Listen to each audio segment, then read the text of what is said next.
What were you doing on March 11th, 2020? Now, that was a day that things really changed, but what were you doing on that day? Many people can tell you what they were doing on 9/11 of 2001. They can tell you what happened exactly at the moment when the planes hit the building or when they found out about that. Many people can tell you that are still alive can tell you about when the Japanese bombed Pearl Harbor and they first heard that. Many can tell you about where they were and how they felt when they found out that there had been an assassination in Dallas. And in fact, I can still remember my mother saying, "Don't you remember? We were driving in the car and I was crying and you were in your car seat." I was 15 months old. I don't remember, but my mom remembered clearly where she was when that happened. Last year at this time, what is very strange about what happened is that most of us were living our lives and had no clue that anything had happened. That morning, after 10 o'clock, Dr. Fauci had been asked to speak before a committee for Congress, and he went along with the CDC director, and the chairman of that committee asked, "Is it going to get worse?" And Dr. Fauci said, "The worst is yet to come." And he went on to explain that because of the international travel that had been coming in, and also because of community spread, that there would be more cases in America. Now, at that point, there were only like 647 cases that were confirmed in America, and there had been roughly 31 deaths at that point. Now, Dr. Fauci said that it'll get worse, but how much worse it gets will depend on how we do at containing who comes in and also mitigating within our own country. And so we didn't even know that was happening because it was probably just on C-SPAN and we were living our lives. We had no clue. It wasn't until later that day when we realized that things were different. We didn't even notice it just after noon when the World Health Organization director declared that there was a global pandemic because we were going about our lives. It's hit a little bit later in the day, a little after 6, when Tom Hanks went out and said on Instagram that he and his wife Rita had both tested positive with COVID and they were both quarantined in Australia. And that's because that hit the national news. But we still went on with our days. We didn't realize it wasn't like those major days that we think of as, catastrophic or the beginning of a war. And yet it was the beginning of a war. Later on that day, two teams, the Oklahoma City Thunder and the Utah Jazz, warmed up for a ball game.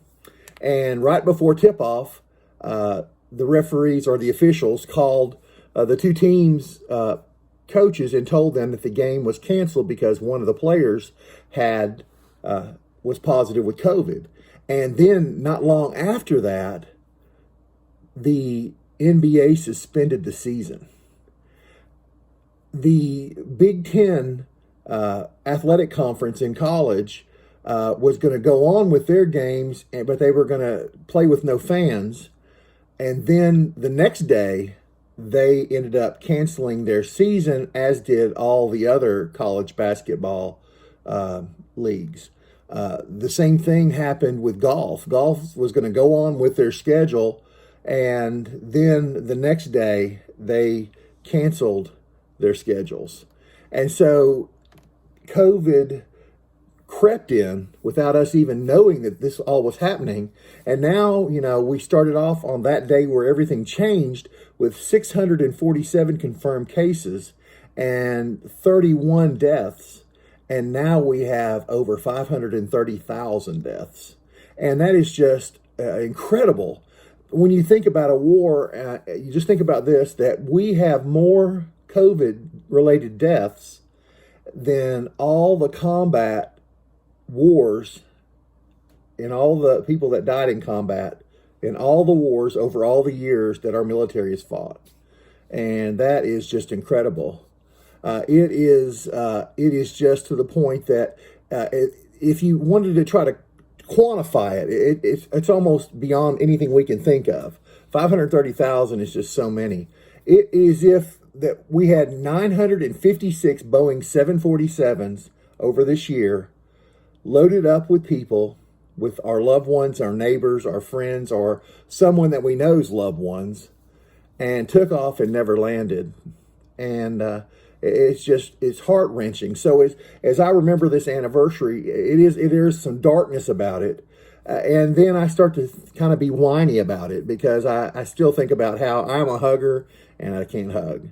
I am a person who likes to go after church on Sunday and eat at a restaurant and check on my server and make sure that they're doing okay, because we usually have the same servers every week. And then I know some of you have lost your restaurant because it closed during the pandemic, and that's happened all over. And also just to think about the fact that, I walk through my house and it's totally different than it was before the pandemic.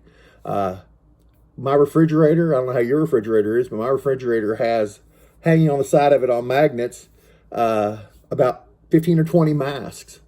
My Jeep has masks hanging on the hook that used to hold the trash bag. I have stashes of hand sanitizer in the Jeep. I have them in my briefcase. I have them in my house. I have them in my office, and we have them in our church. Things that we don't even think about. We watch shows that show people close together, and it messes with us because we know that people don't need to be that close together. But I'm going to tell you this. This is where I want to come out on this, is that while it did sneak up on us,